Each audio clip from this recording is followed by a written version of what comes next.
The information provided on this podcast is intended for general informational and educational purposes only. It is not intended as a substitute for professional medical advice, diagnosis, or treatment. While we discuss topics related to vegan health, diet, and fitness, always consult with a qualified healthcare provider or registered dietitian before making any changes to your diet, fitness routine, or lifestyle, especially if you have existing health conditions. Welcome to Good Vegan Meal, the podcast for lifelong vegans, people wanting to become vegan, or those interested in vegan living. We're here to make your lives better by giving you the information you need to succeed in your compassionate vegan lifestyle.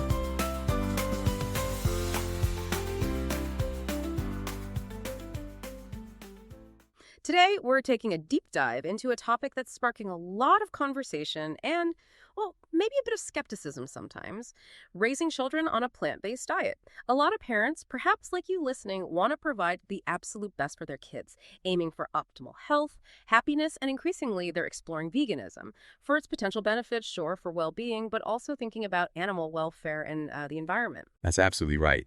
And our mission today really is to cut through some of that noise, the common myths that swirl around vegan parenting. We're going to unpack some maybe surprising facts, share some proven strategies from families who are actually doing this successfully, and give you a whole lot of trusted resources so you can feel really well informed. Whether you're just, thinking about this path or maybe you're already on it, we want to show how a well-planned vegan diet can be totally helpful, nutritionally adequate, really for every stage of life, infancy, right through adolescence. And beyond just the nutrition, how it can instill these really profound values: compassion, environmental consciousness, that sort of thing. Okay, great. Let's get into it.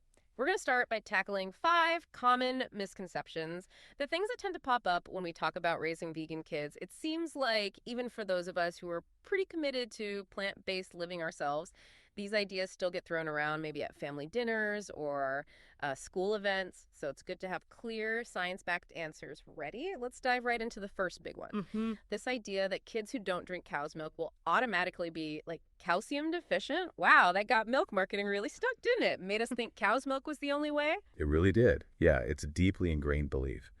But let's just think about it for a second. Cow's milk is, it's perfectly designed by nature to nourish a growing calf, a baby cow. Not really a human infant. I mean, the nutritional needs of a 7-pound human baby and a 70-pound calf, they're just fundamentally different. Sure, it's high in protein and calcium, but cow's milk also has saturated fat, cholesterol, estrogen, bovine growth hormones. And it's interesting, these components have actually been linked to various health issues in humans, things like childhood constipation, infantile colic, even acne. It's not just about digestion sometimes. It might be specific milk proteins or inflammatory responses that, show up in sensitive kids. And maybe the most surprising thing, studies actually show dairy products offer little or maybe even no benefit for human bone health. Okay, so if parents are exploring this, what are the good plant-based sources? Calcium, protein, what can kids rely on? Oh, the good news is there are loads of options. Really abundant. So a cup of fortified soy milk, for example, that gives you comparable calcium and protein to cow's milk. But beyond that, you've got fortified almond milk, oat milk, cashew milk, lots of choices now. And don't forget whole foods. Leafy greens like kale, spinach, turnip greens, also beans, sesame seeds, tofu. And importantly, if breastfeeding isn't an option, there are FDA-approved plant-based infant formulas, usually soy or sometimes rice-based.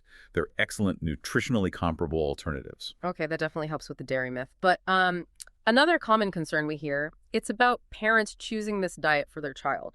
Some people argue you're forcing your beliefs onto your child. How do you respond to that? Well, think about it. We all parent from our own lived experiences, from what we know and value, right? Every parent teaches values and beliefs, whether it's about being polite or sharing toys or being kind to the family dog. So the interesting point here is teaching kindness and compassion to all living beings, and that includes farmed animals. Well, that isn't really forcing some weird belief. It's actually more like an expansion of values most people already accept. We teach kids kindness to dogs and cats. Extending that to cows or chickens, it's just removing sort of arbitrary limits on that kindness. So really, parents aren't forcing veganism so much as they're modeling a broader ethical view. It turns a diet choice into a lesson in compassion. And that can actually be quite empowering for a child, more than just blindly following a norm. That's a really good way to frame it. Okay, now let's talk about the fun stuff. Childhood. A lot of people associate growing up with certain foods, right? Cupcakes, milkshakes, hot dogs, the fun foods. Which leads us straight into misconception number 3. Vegan kids won't get to enjoy being kids. They'll miss out. Yeah, it's true, isn't it? So many memories and traditions are tied up with food. But honestly, the reality today is that almost any non-vegan food can be easily veganized. Easily. And often, these vegan versions can actually be healthier. You can find delicious vegan chocolate, amazing ice cream, even things like dino nuggets and hot dogs in most supermarkets now. Or there are tons of simple recipes online. I admit, when I first heard about vegan dino nuggets, I was a bit like, really? But they exist. But the key thing, I think, regardless of diet vegan or not, is that whole nutrient-dense foods should always be the foundation. Those processed or sugary treats, they should really only be occasional for all kids. So there's absolutely no reason vegan kids can't enjoy all the fun and variety of childhood foods. None at all. That's a huge relief, I bet, for a lot of parents listening. Okay. Okay, that brings us to another big worry. Misconception number 4. Vegan kids won't gain weight properly. I know I've heard positive stories, though, anecdotes about healthy vegan toddlers who are just thriving. Oh, absolutely. You're right to bring that up. I've worked with countless vegan families. And yeah, I often hear stories like one I remember about a toddler, vegan from birth, totally healthy, super energetic, and consistently hitting around the 75th percentile for weight. So it really shows that a thoughtful, diverse, plant-based approach provides plenty of calories and the recommended amounts of all the macro and micronutrients, proteins, carbs, essential vitamins, minerals, healthy fats. They're all there in plants. A really key point here, though, is the type of fat. You've got the beneficial ones, monounsaturated, polyunsaturated, concentrated in plants like nuts, seeds, avocados, olives. And then you have the detrimental fats, trans fats, damaged fats from deep frying, saturated fats, mainly from animal foods, which are linked to health risks like high cholesterol. Okay, so for parents who want to make sure their vegan child is getting enough of those good, healthy fats for growth, what are some practical ways to add them in? Yeah, easy ways to boost healthy fats. Think about adding things like chia seeds or flax seeds to oatmeal or smoothies. Maybe incorporating peanut butter or other nut butters into snacks. Using cashew yogurt or maybe an almond-based cream cheese. Homemade guacamole is fantastic. Tofu, hummus. They're all great fat-rich options too. It's just about being smart with those nutrient-dense additions. Makes sense. And finally, a concern that I think can really weigh heavily on parents. Misconception number 5. You'll turn your kid into a social pariah. It just feels so unfair, doesn't it? For kids to face social judgment just for making healthy or ethical choices. It absolutely is unfair. And the interesting thing here is the real issue isn't the diet itself. It's the pressure to conform, to fit in. We really should be praising kids for choices that benefit their health, the planet, animals, not making them feel isolated. So how do we help them navigate that? Well, parents can prepare kids for social situations. Talk proactively about things like birthday parties, school lunches, what might happen. Maybe pack a really fun vegan treat for parties so they don't feel left out. Or you could even role play saying, no thanks, I'm vegan, or my mom packed me something special so they feel confident saying it. Helping kids feel confident in their choices and teaching them to value differences, that can actually be kind of infectious. It might inspire others rather than isolate them. Right. It's clear then that successful vegan parenting isn't just about dodging myths, but really embracing a strategic, values-based approach. So now let's shift focus to the how. Let's talk about 9 proven strategies that thriving vegan families actually use. Exactly. Let's get practical. Strategy number 1 is focus on abundance, not restriction. This is huge. It means shifting the whole conversation away from what you can't have. Instead, talk about the incredible variety, vibrant fruits, hearty grains, protein-packed legumes, all those flavorful plant-based treats. Imagine like colorful smoothie bowls for breakfast, big hearty lentil stews for dinner, homemade energy bowls for snacks. When meals are presented as diverse, fun, exciting, kids naturally build a positive relationship with food. It becomes an adventure, not a restriction list. Yeah, that totally shifts the mindset, doesn't it? It's about opening up this whole world of new foods, which leads perfectly into strategy number 2. Model the lifestyle, don't just mandate it. Kids learn so much just by watching us. Oh, absolutely. It's probably the most powerful tool. When parents are joyfully living their plant-based values, eating the vegan meals themselves, talking openly about compassion for animals, shopping mindfully, really celebrating delicious vegan food. Kids are just so much more likely to adopt it. It becomes part of their own identity. It makes veganism feel completely natural, inherent, not like some chore or a rule book they have to follow. Yeah. It's just living your values out loud. And strategy number 3 feels really crucial, going beyond just what's on the plate. Teach empathy, not just nutrition. Making sure they get the nutrients is vital, obviously, but for many vegan families, the foundation is empathy. Yes. This means going further than just explaining what to eat. It's about helping kids connect their food choices to a bigger picture. Understanding kindness to animals, environmental stewardship, the values they want to live by. You could maybe read age-appropriate books about farm animals together, or talk about how food choices impact the planet. These conversations, they instill this profound sense of responsibility. It helps them truly internalize veganism as a value, their value, not just a diet mom and dad chose. Strategy 4 is super practical and so important. Work with pediatricians and dietitians who actually understand vegan nutrition. You definitely don't want to guess when it comes to your child's health. No, absolutely not. That's non-negotiable. It's really crucial to find healthcare professionals who are either plant-based themselves or at least deeply knowledgeable about vegan nutrition. They can give you tailored advice, make sure your kids are meeting all their developmental milestones. They can confirm adequate intake of those key nutrients, B12, iron, calcium, omega-3s, vitamin D. Don't ever hesitate to ask your pediatrician, do you have experience with vegan patients? Or ask if they can recommend a good plant-based dietitian. Good advice. Okay, strategy 5 is all about preparation. Prepare kids for social situations. Birthday parties, school cafeterias, play dates. Yeah, those can be tricky waters to navigate. Right. But smart parents anticipate these moments. Maybe they pack a really fun, special vegan treat for parties, like a homemade cookie they love or a favorite snack that looks exciting to other kids too. And they also role-play scenarios at home, helping their child practice confidently, saying, "No thanks, I'm vegan," or maybe, "I brought my own special treat today." This kind of proactive approach helps kids grow up feeling assertive, self-assured about their choices, not embarrassed or, left out. I really like strategy number 6. Get kids involved in the kitchen. Cooking together seems like such a powerful way to learn and feel empowered. It truly is. It's one of my favorites. When kids actually help mix the pancake batter or pick out vegetables at the grocery store or wash the salad greens or even just choose recipes from a vegan cookbook, they're just so much more likely to enjoy the food and embrace the lifestyle. It fosters independence, a sense of pride. It makes veganism feel natural and exciting to them. It transforms meals into these shared creative experiences. Love that. Okay, strategy 7 is about the day-to-day. Create a home environment where veganism is just normal, the default setting. Exactly. This just means consistently stocking the pantry with a variety of yummy plant-based snacks, offering varied, satisfying vegan meals as just what's for dinner, and even welcoming guests with delicious vegan dishes that show off how tasty and easy it can be. When veganism is simply the way things are done at home, kids don't feel like they're outsiders doing something weird. They just feel like part of a family with delicious traditions. Strategy number 8 requires maybe a delicate touch. Educate, but let your kids grow into their beliefs. Don't push too hard. Yes, that's a really important balance to strike. It means providing age-appropriate information, about animal agriculture, health, sustainability, but doing it gently, allowing them the space to explore their own choices as they get older, as they mature. Maybe you introduce them to documentaries or books that are right for their age and sensitivity level, and really focus on open discussions rather than delivering lectures. This approach helps them internalize veganism as their decision, driven by their own understanding and values, not just because their parents said so. Makes sense. And finally, strategy number 9, connect with a community of like-minded families. Being the only vegan family on the block, that can sometimes feel a bit isolating, right? Oh, absolutely. It really can. Finding that community, maybe through local meetups, online forums, plant-based family events, it gives kids such a sense of normalcy and a shared identity. And for the parents, it provides invaluable support, shared recipes, practical advice.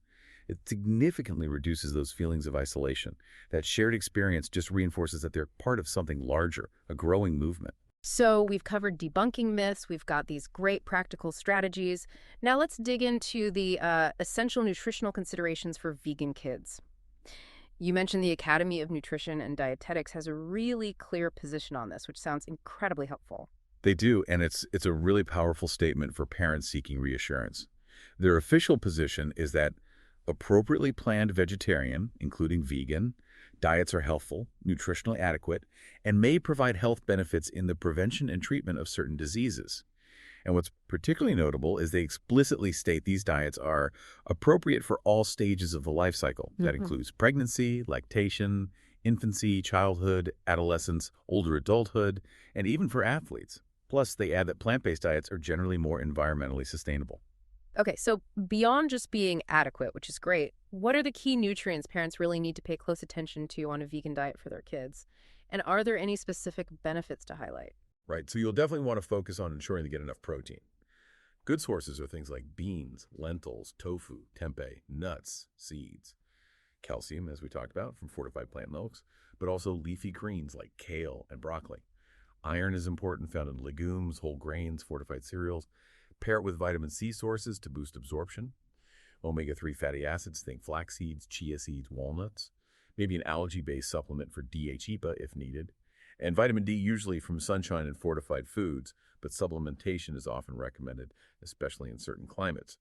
Now, for the absolute critical note, all vegan kids must get a reliable source of vitamin B12, usually a supplement, preferably starting when they begin solid foods, because B12 is the one essential nutrient that's naturally lacking in plant-based diets. As for benefits, well, vegan diets are naturally much lower in saturated fat. This generally leads to a lower risk of heart disease down the line, helps maintain healthy cholesterol levels. So yeah, potentially offering health advantages beyond just meeting the basic needs. This deep dive wouldn't be complete without sharing some really valuable resources. I mean, whether you're brand new to this whole idea or just looking for more inspiration, there seems to be a wealth of information out there for vegan parents. Absolutely. Yeah. Loads of great stuff for reliable websites and organizations. PETA Kids is good for child-level content games. Educational stuff on animal welfare. There's Vegan Kids Nutrition, run by a registered dietitian, Carla Moreno-Bryce. She offers professional guidance, addresses nutrient worries. World of Vegan has a parenting section with ideas, encouragement, meal advice, teaching kindness. Tracy Wagner's vegan parenting site, she focuses on pregnancy through early childhood, even tips for picky eaters. And Bite Size Vegan does a great job breaking down complex nutritional themes. Okay, great. And for more, sort of, comprehensive nutrition guides, position papers, things like that, you mentioned folks can look to the Boston Vegetarian Society, the Academy of Nutrition and Dietetics, of course, the Physicians Committee for Responsible Medicine, and the T. Colin Campbell Center for Nutrition Studies. All solid sources. And for practical cooking advice, maybe videos showing how to feed kids, Sweet Potato Soul with Jenna Claiborne sounds like a fantastic resource. Yeah, she's great. And also Plant-Based Juniors, run by 2 registered dietitians. They focus specifically on babies and toddlers. Nutrition info, meal ideas, nutrient breakdowns, really practical. And cookbooks. There are some excellent ones now. Things like the Vegan Baby Cookbook and Guide by Ashley Renee Nisanwu, The Vacated Family Table by Marisa Miller-Wolfson and Laura Delhauer, The Help Yourself Cookbook for Kids by Ruby Roth, very kid-focused, and Plant-Powered Families by Drina Burton is a classic. Oh, and also Forks Over Knives Family, Every Parent's Guide to Raising Healthy, Happy Kids on a Whole Food Plant-Based Diet. That one's highly recommended, too. Beyond books, what about educational shows or activities? I saw Tap Time on YouTube for Families, hosted by the wonderful Tabitha Brown, who's vegan. She teaches kids to make fun, healthy vegan snacks. That sounds perfect. And just getting kids involved in gardening, right? Planting seeds, watering, harvesting produce together. Such a great way to teach about where food comes from, respect for nature. Absolutely fantastic activity. And finally, just really want to stress again the power of community and support. You know, online platforms, social media groups. Just search hashtags like hashtag vegan parenting, hashtag vegan kids, hashtag vegan family. That can provide a vital sense of belonging. Maybe volunteering at local vegan events or animal sanctuaries, or even participating in vegan activism as a family. That connects you too. And while Youth Empowered Action Camp, or YEA Camp, suspended in-person camps recently, their mission to empower young activists continues, and their online resources are still really valuable. Okay, so wrapping this all up, what's the big takeaway here? It seems really clear that raising compassionate, healthy vegan children is not just possible, but it can offer some really profound benefits. It nurtures their bodies, yes, but also their understanding of kindness, empathy, environmental responsibility, setting them up to be thoughtful citizens of the world. Exactly. At the end of the day, vegan parenting is about so much more than just the food choices, isn't it? It's really a daily practice of cultivating values. And maybe a final thought for everyone listening. How can your own everyday choices, whatever your diet, help you and those around you grow into more kind, more conscious individuals? That's something worth reflecting on. Thanks so much for tuning in to today's episode of Good Vegan Meal. If you loved what you heard and you're hungry for more, head over to our link tree at linktr.ee/goodveganmeal. There you can grab our free PDF 30 high-protein vegan 5-minute meals packed with quick recipes and full nutritional stats for every meal. perfect for busy days and plant-powered gains. And if you're ready to take your vegan cooking game to the next level, check out our cookbook's 125-minute vegan meals for kids' lunches, a school lunchbox lifesaver. 185-minute vegan meals and 7 weeks of high-protein meals with meal planning made simple with grocery lists for each week. Grab your goodies at linktr.ee/goodveganmeal, and we'll see you in the next episode.